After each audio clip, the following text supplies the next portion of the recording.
Good evening, everybody. Welcome to DIA Artists on Artists lecture series. I'm Jasmine Raymond, DIA's curator and the organizer of this program. I would like to take this opportunity to make a couple of announcements. The first one is that we recently inaugurated the solo exhibition, Constellation Congress, by the London-based artist Kujon Ah. True to its title, this is a constellation. The exhibition takes place in 3 sites that DIA uses. One is the Hispanic Society in Washington Heights.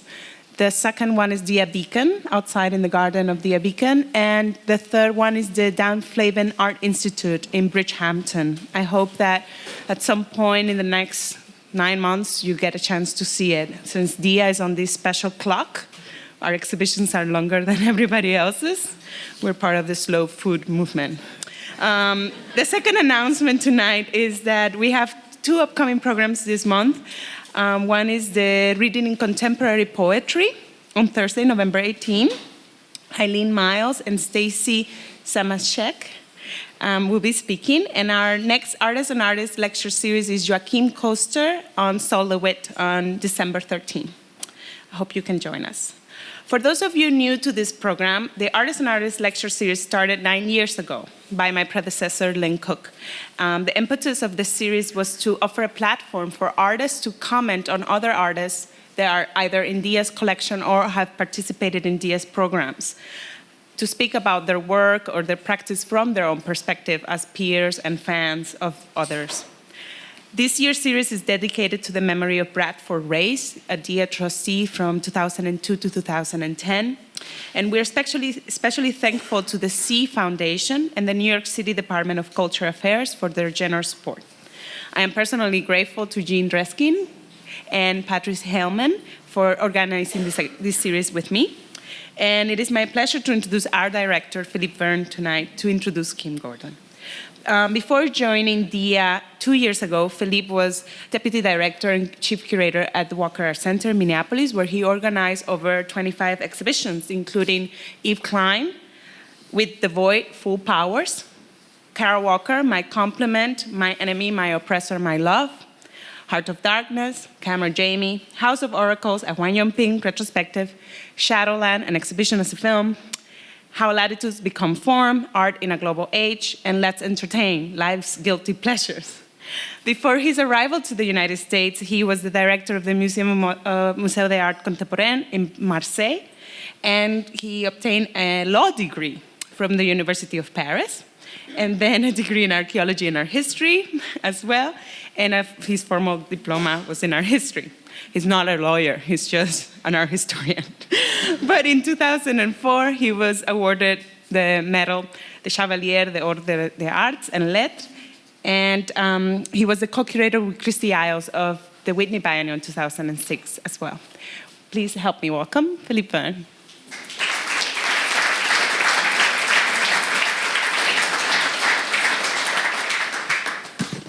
Thank you, Yasmine. I was not expecting a biography.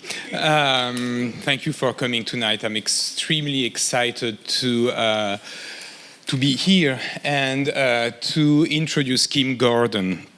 On the one hand, though, I don't think that Kim Gordon needs an introduction.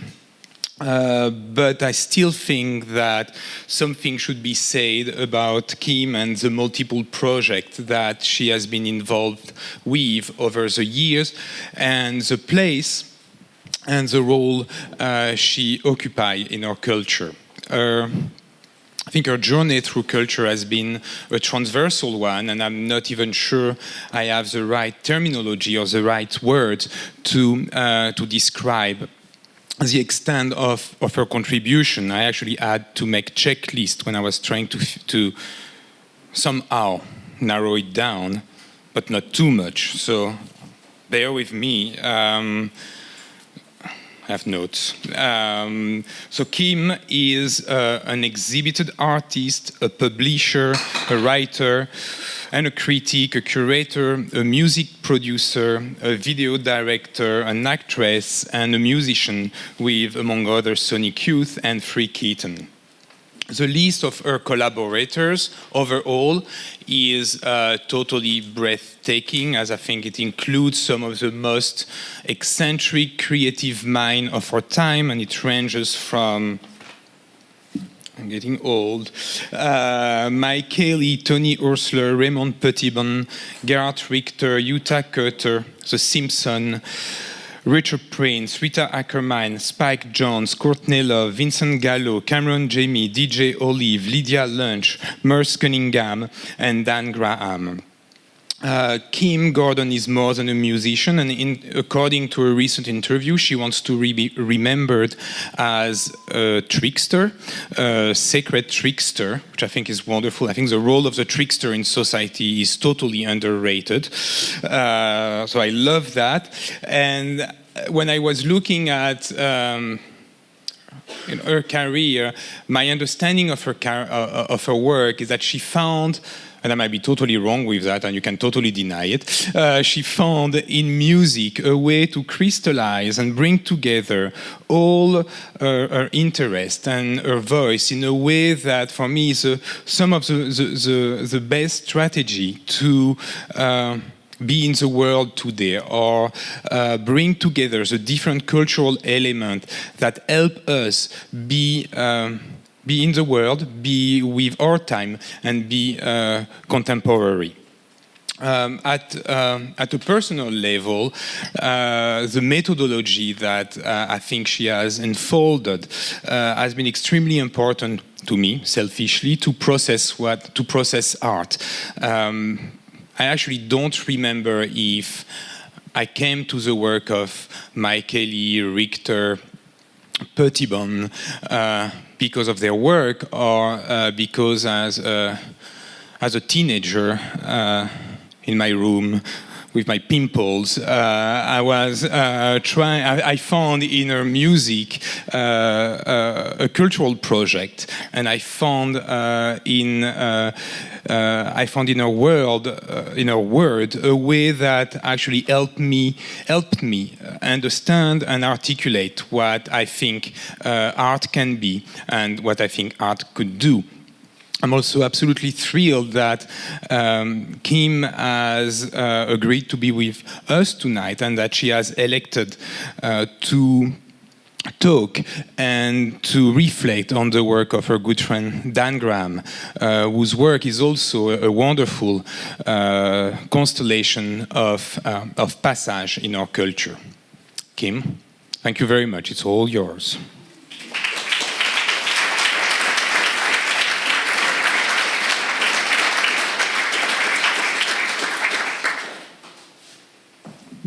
Thank you. That was actually moving. And I think that makes me rethink everything I was going to say,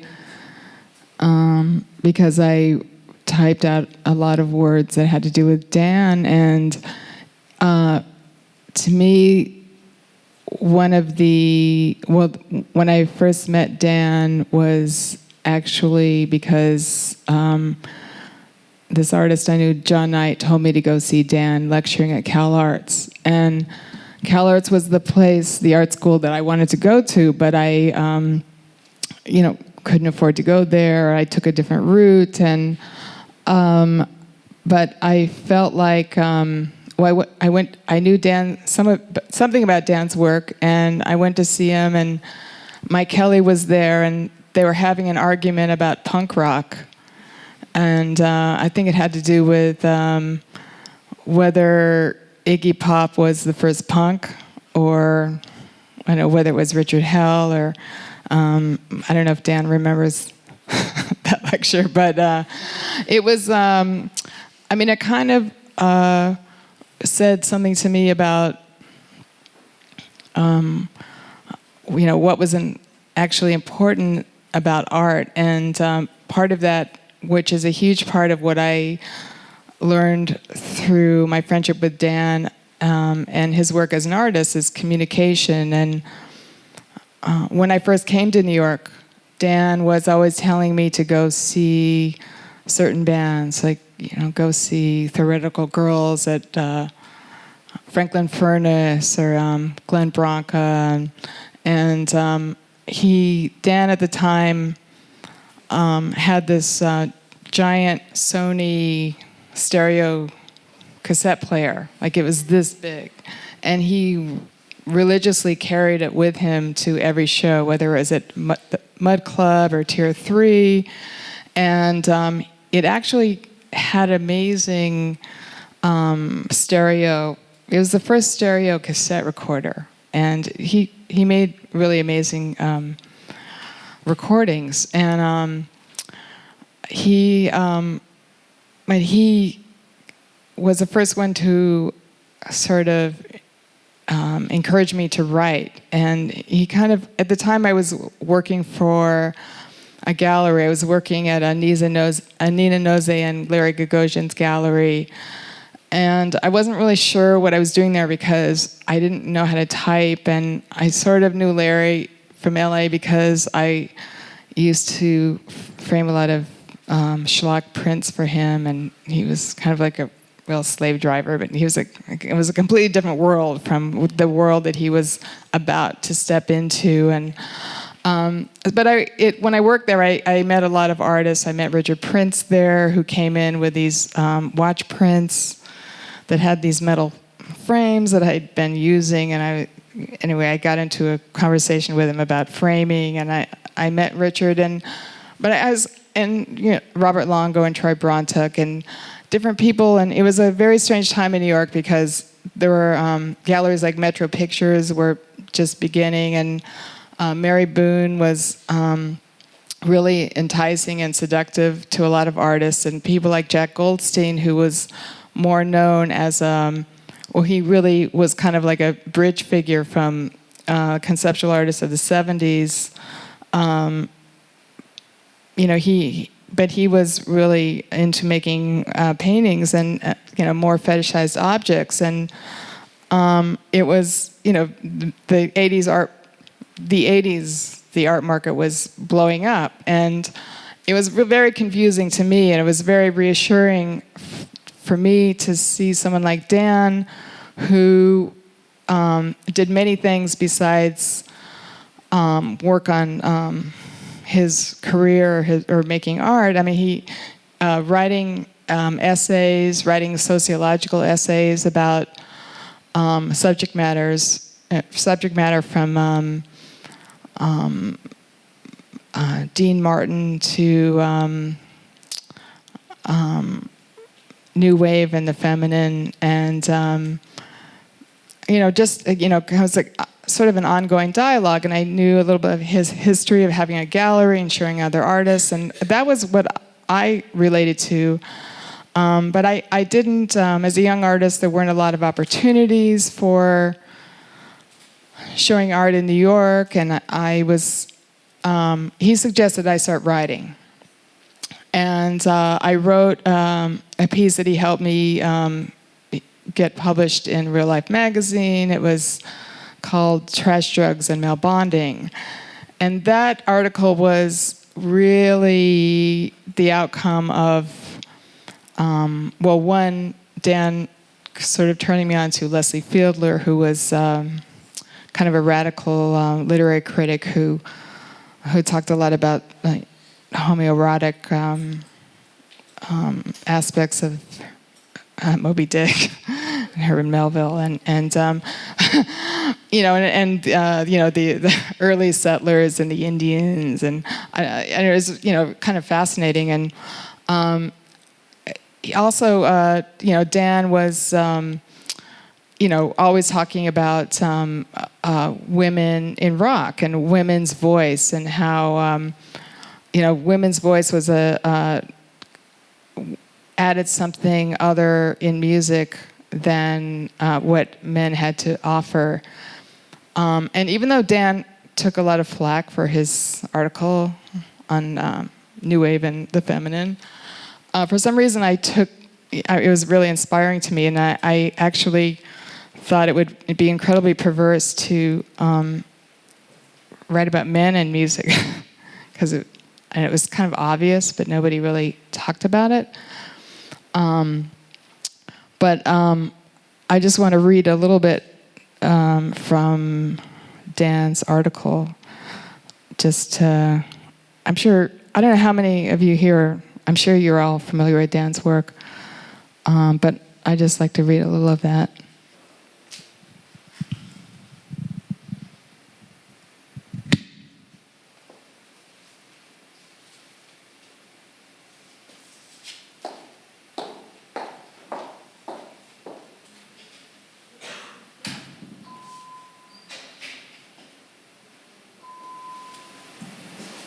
For 2 decades, rock was a ritual affirmation of adolescent male sexual identity.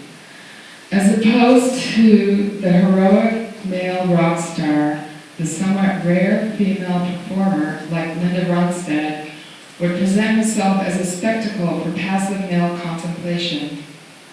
Women's satisfaction was assumed to be one of being looked at by men. Lacan also refers to the satisfaction of a woman who knows she's being looked at. Taking this psychoanalytically based assumption as a starting point, Laura Mulvey, in her article Visual Pleasure in Narrative Cinema, investigates the respective roles of male and female performers in the classical Hollywood film. She suggests that the male star is more readily identified with by the spectator audience, by the spectator because he is the one who is in control of events, and thus provides a satisfying sense of omnipotence. A male movie star's glamorous characteristics are those of a more perfect, more complete, more powerful, ideal ego. By contrast, the meaning of women to the spectator is that of sexual difference, a difference that represents a threat to the man's sense of ego wholeness. Due to her body's lack of a penis, a woman symbolizes for the man the threat of castration. Her potentially threatening look, what Freud calls her symbolically castrating look, can only be supplemented in a performance in 1 or 2 ways. Either she can make herself into a fetish for the male gaze, a purely iconic, mask-like object, for example, Garbo's face or Betty Davis's eyes, or she can play out the role of a satisfying and reassuring image for the male spectator to comfortably rest his eyes on. Mulvey notes that pleasure in looking at a Hollywood narrative film has been split between active male, passive female. The determining male gaze projects its fantasy onto the female figure, which is stylized accordingly. In their traditional exhibitionist role, women are simultaneously looked at and displayed, with their appearance coded for strong visual and erotic impact, so that they can be said to connote to be looked at-ness.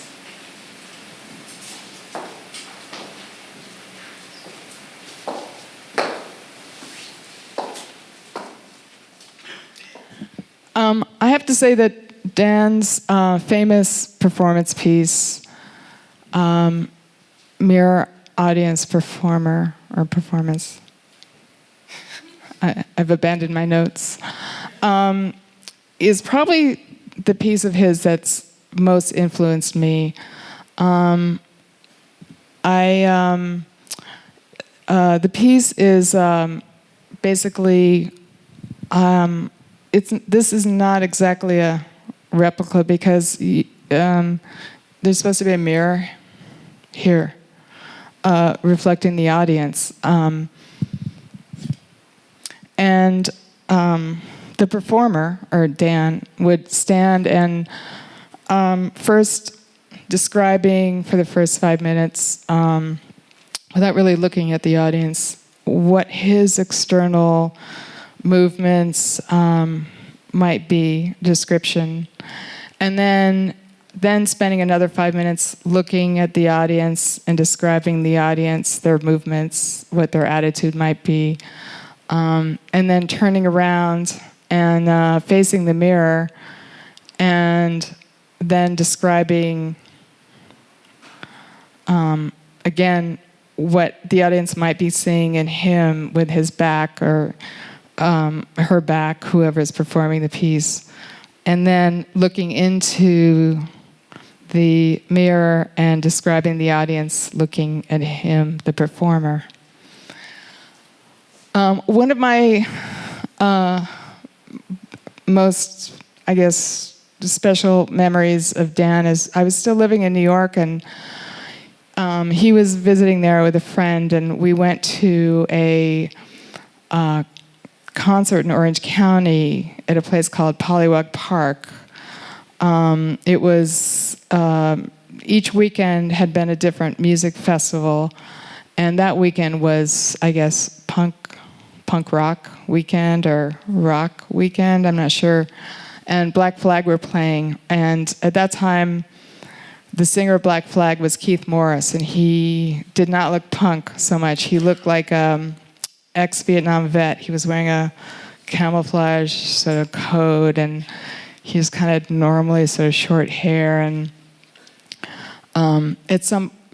almost as soon as they started, young kids, like little kids, people were there with their families, and it was a beautiful day. It was sunny out, and these kids started like throwing things at the band and yelling, and the MC came out and he said, well, you got to stop this. We won't be able to continue unless you guys settle down. And that just sort of like made them throw more things, and like throwing Coke cans and stuff. And it was pretty funny, but also really would show two things: how nice LA is, but not nice. Like it looks really nice, but and sort of utopia gone array. And it also made me think of Dan's performance piece, where the audience has control, or shows the control of the performance situation, and also brings to mind the Dance Pavilion alteration to a suburban house, which, I mean, there's so many aspects of Dance Pavilions that remind me of Los Angeles, and to me, they never really seemed like they didn't look minimal or modernistic to me at all, because they kind of reflected what was around them. And I always loved the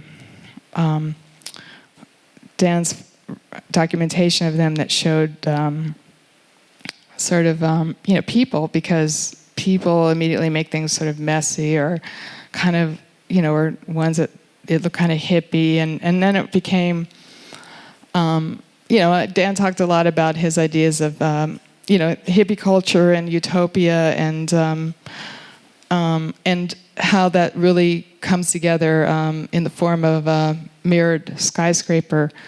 And it really got me thinking about what Los Angeles looks like now, even post modern, post Robert Venturi. It's really become, on the west side of town, almost Wilshire Boulevard is almost like a corridor of wall-to-wall mirrored skyscrapers. And then you find, it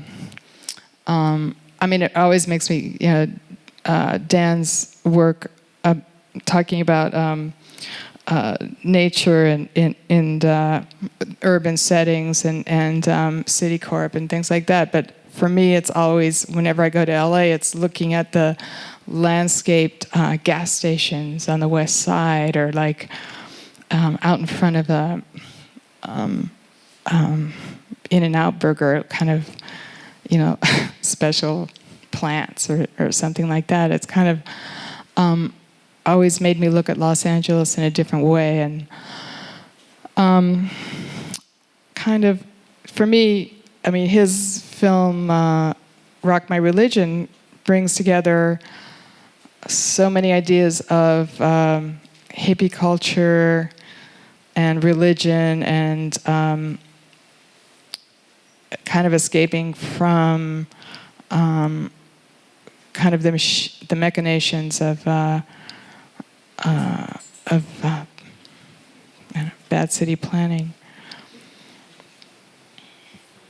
I kind of brought Dan's, anyone who sort of knows Dan knows that he's interested in astrology, and I did bring his horoscope, but I kind of like, I feel like it's so telling about Dan that I kind of, it's just so right on about him that I don't even want to read it because it's so obvious.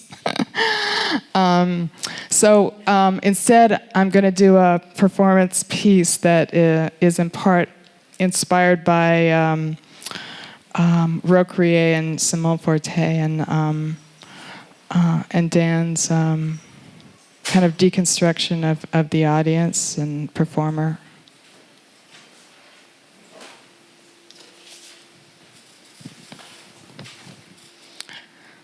As he picked up his guitar, his hair fell over his eyes. He leaned over and turned up the amp. He turned his body 3/4 of the way towards the audience. He started strumming the guitar, starting and stopping. He started strumming the guitar more quickly, shifting the weight more to his left hip, with his legs spread further apart. His pelvis was tucked under. He moved his arm in an arc, making a windmill motion. Suddenly, he turned his back to the audience and moved closer to the amplifier. Leaning over, he turned a knob quickly and put his foot on a pedal. He leaned forward, placing the neck of the guitar against the top of the amp, moving the body of the guitar back and forth. Stepping back from the amp, he began to swing the guitar by the strap. He stopped suddenly for several moments. He turned and gazed out in the distance. He swooped and fell down to the ground and began rolling around with the guitar, rocking it, pushing it.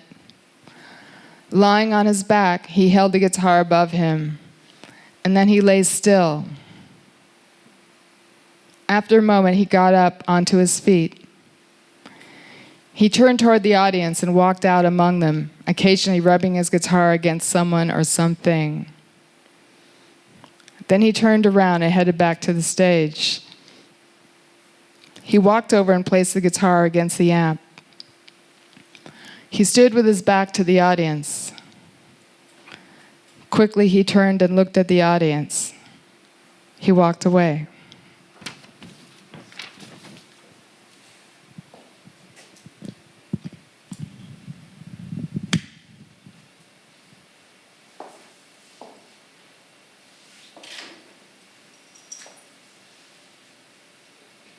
Oh, shoot.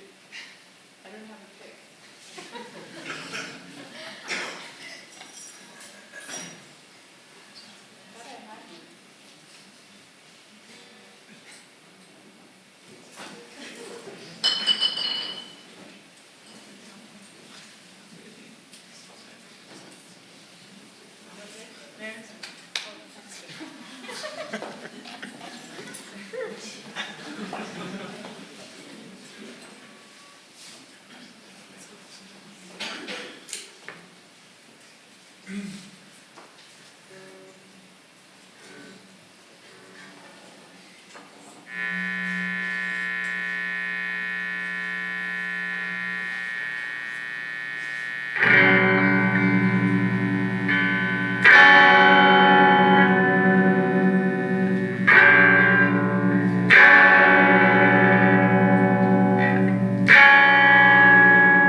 Anyway, thank you.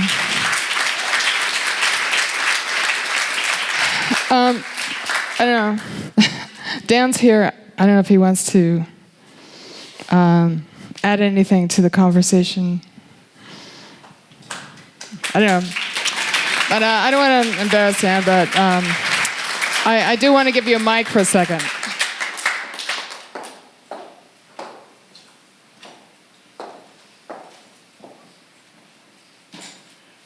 Kim seems to be the next Patti Smith.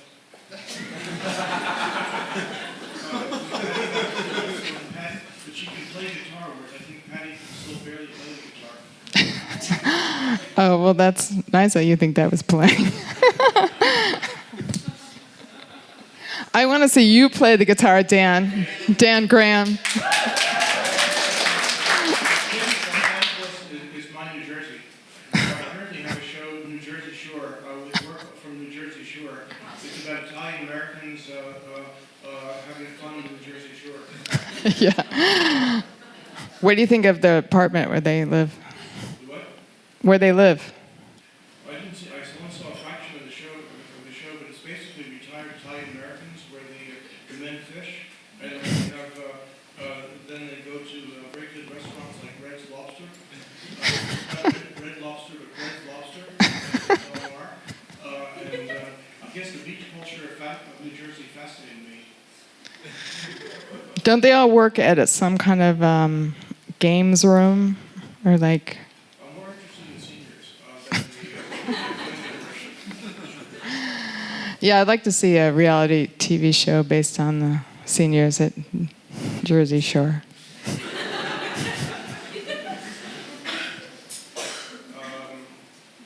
That was absolutely great music. Thanks a lot for it. Sorry there weren't any lyrics. But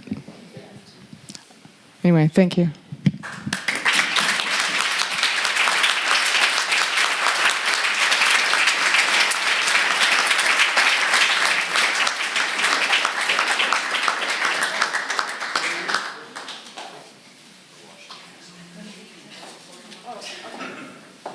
Does anyone have a question? I don't know if that was the format of this. Questions or comments, as they say at my daughter's school. Anyone?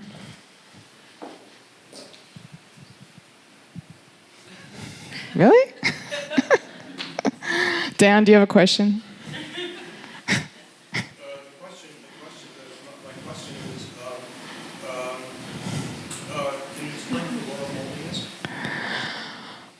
Laura Mulvey, she, I don't know what her sign is, but she was a feminist film theorist who read about film.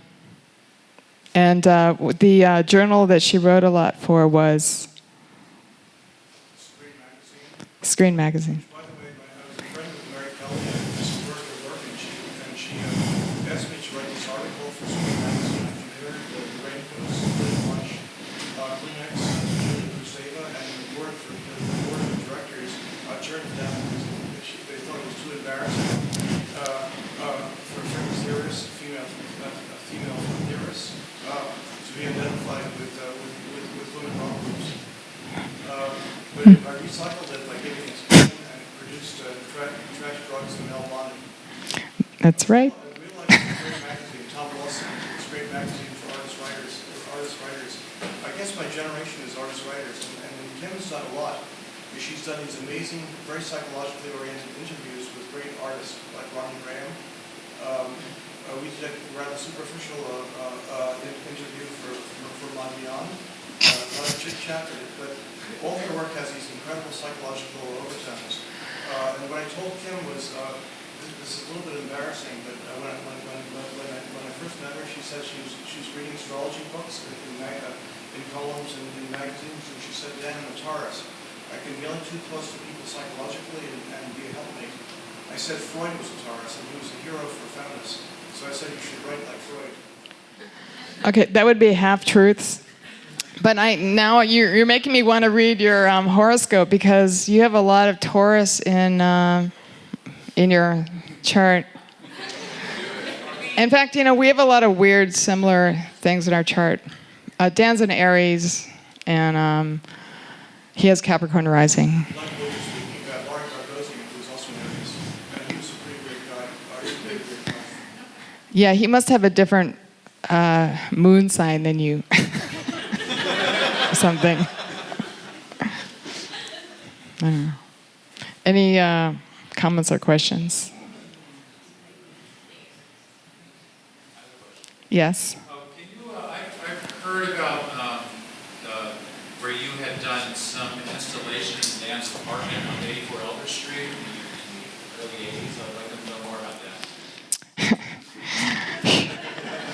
that. Yeah, I had this thing called Design Office, and it was part kind of interior decorator psychology, and with Vicki Alexander, actually, and I would kind of. Well, Dan's apartment was accessible; like he was willing to be a guinea pig, and the idea was to alter something physical in apartment and also do something aesthetic that had to do with a person's personality. So Dan had a railroad apartment on Elder Street, and it had a typically bathtub in the kitchen, and he didn't cook or anything, so we got rid of the stove. I got rid of the stove, and I put in this Pirelli tiling on the floors. Dan was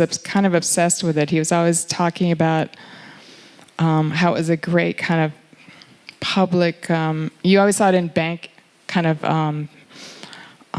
bank areas, and that were partially like they weren't bank foyers, but they were kind of. I don't think they had bank machines then, but it was as if it was in an area where bank machines were. And it was kind of like a sophisticated Italian rubber tile and Pirelli tiling. So I put that on the floor of his kitchen. And then I did a watercolor painting of Debbie Harry because he was really into women in rock. And he put it next to his Joe Bear paintings. It was like there. And then I photographed it, and I think it was published in this Canadian magazine File. And I wrote it up, how you read about interiors and, people photographing their homes. And so the idea was then to put it back into a kind of a public situation. And that was Design Office. Apparently Debbie Harry was an idol of yours. She was what? An idol of yours. Your daughter does paintings of you looking like Debbie Harry. Well, it's debatable whether that's Courtney Love or Debbie Harry, but she's definitely not a fan of Courtney Love.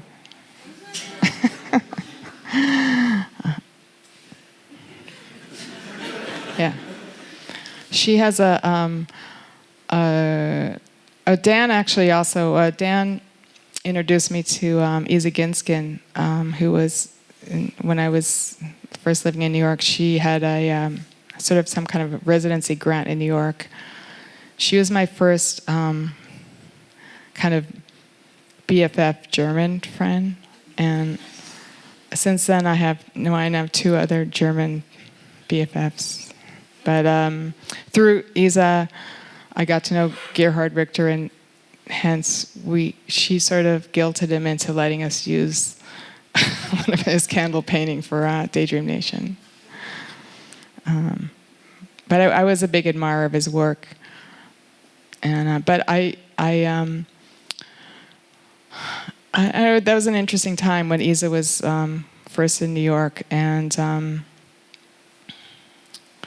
I was also first in New York, and I was subletting different places. Every 2 months I would have to move to a different sublet, but at the time I was living at Peter Naden's, and he had this kind of gallery in his home, and he had done this pretty interesting show where he asked different artists to collaborate by adding to the space. Like there was a Daniel Buren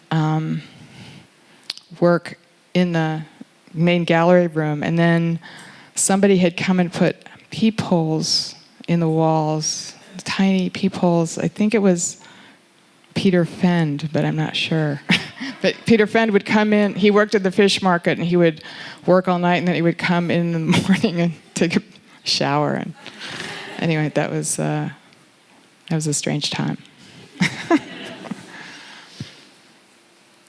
Yes, Conrad. I remember reading somewhere about Dan Conti starting All Girls. Oh yeah, I forgot about that. That was a big piece of what I wanted to talk about.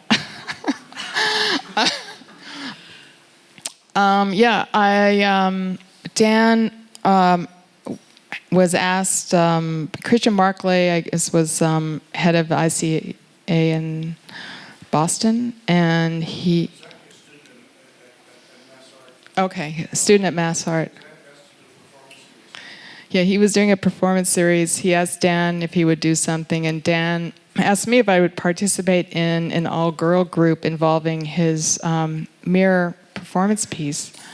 So, he introduced me to Stanton Miranda,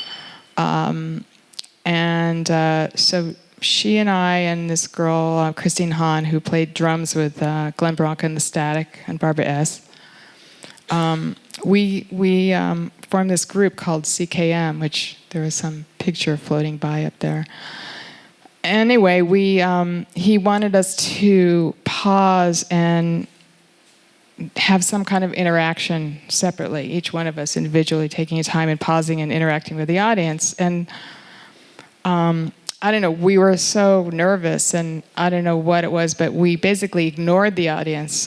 Christine went to the bathroom and took a bathroom break and came back, and Dan considered the whole thing a failure, which I guess it was. But we ignored the audience, which actually, when I was going back and rereading some of his article on New Wave and the Feminine, he describes female performance as one thing they do is ignore the audience. So I know it wasn't entirely a failure, I think.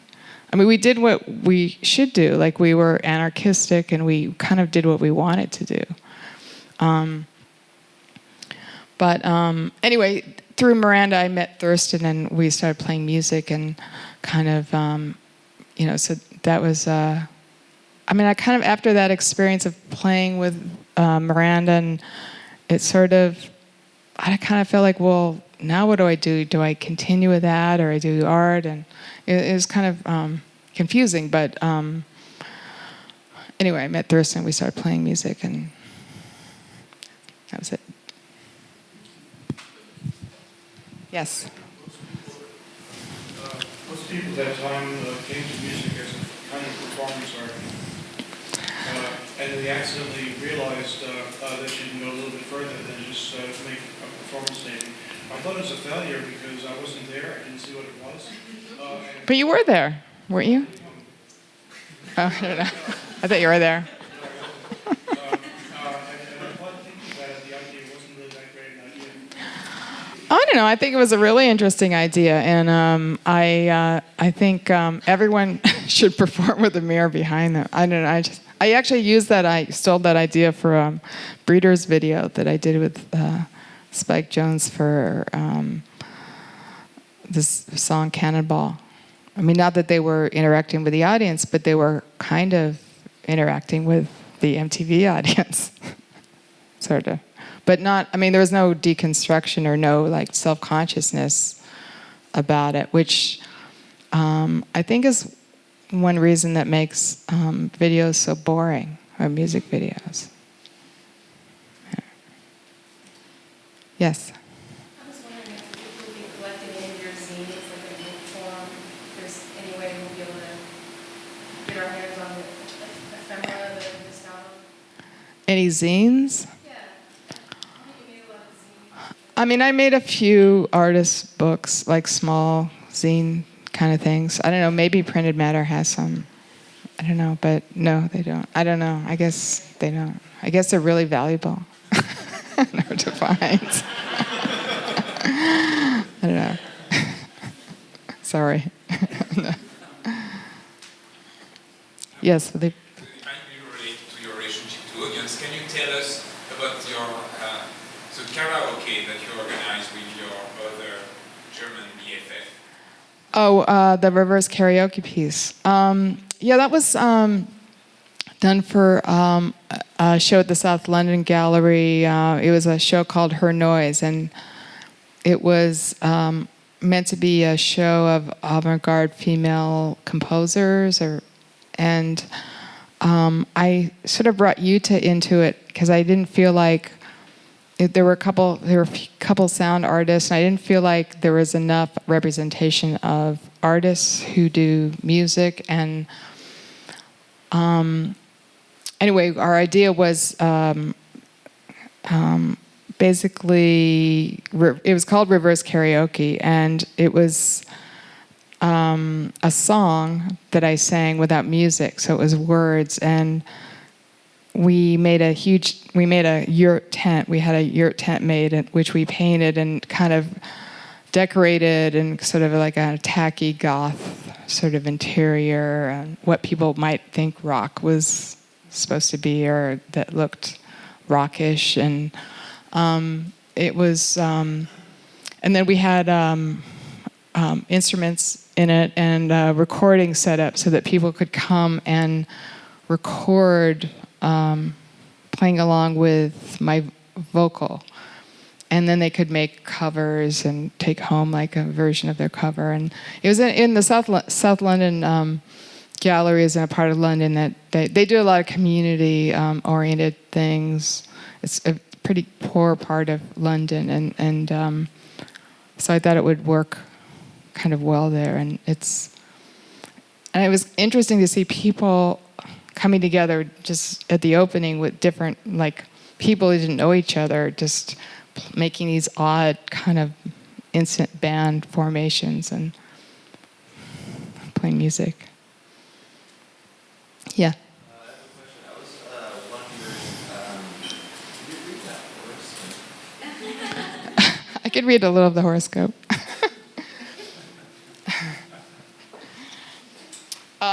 Okay. Dan is a Capricorn rising with the sun in Aries, and the moon is in Virgo in the 8th house. This is based on the precise time and place of a person who is born, has nothing to do with the sun signs column, such as you read in Glamour magazine. It's kind of based on the notion that when we're born, sort of bits and pieces of us are imprinted on us, and that they're there throughout our lives, and that the present day movement of the planets, or rather whatever energy drives the planets, affects us in a mathematical angle. And we either go off our rocker or life becomes easy. It's like weather conditions. It's like looking at the weather for a life. The most important part of the horoscope is the ascendant.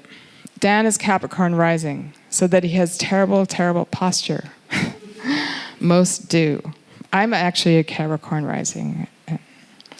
They're tender souls, Capricorn rising. Many of them are forced to be adult rather early in their lives. The older they get, however, the more childish, childlike, the more immature they become.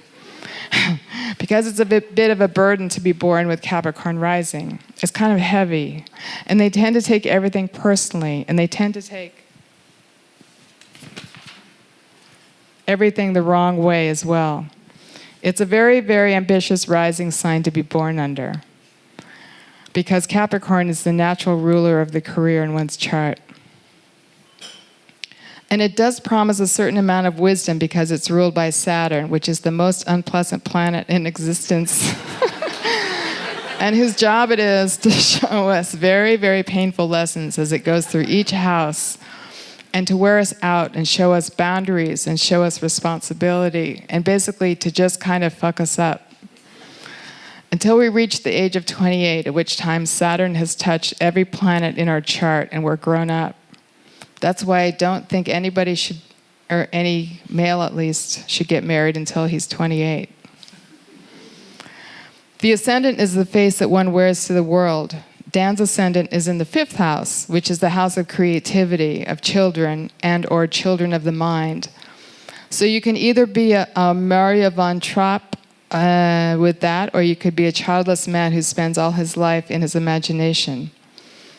Okay, this is actually done by somebody who has no idea what Dan's work is. He didn't really know anything. He's a writer who lives up in Western Massachusetts, who has his hobby is astrology.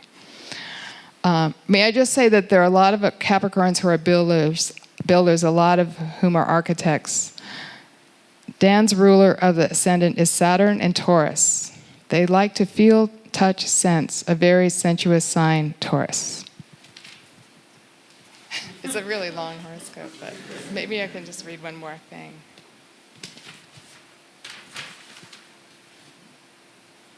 It's going to make him completely not fit in as a kid. It's going to make his ideas be highly unconventional, scientific, ahead of their time.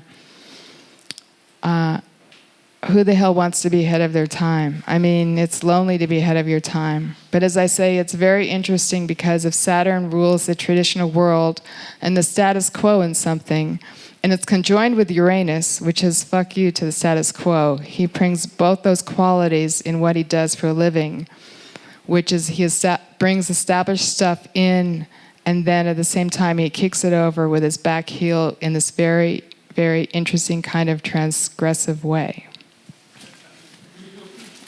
I could go on, but thank you. Thanks for coming.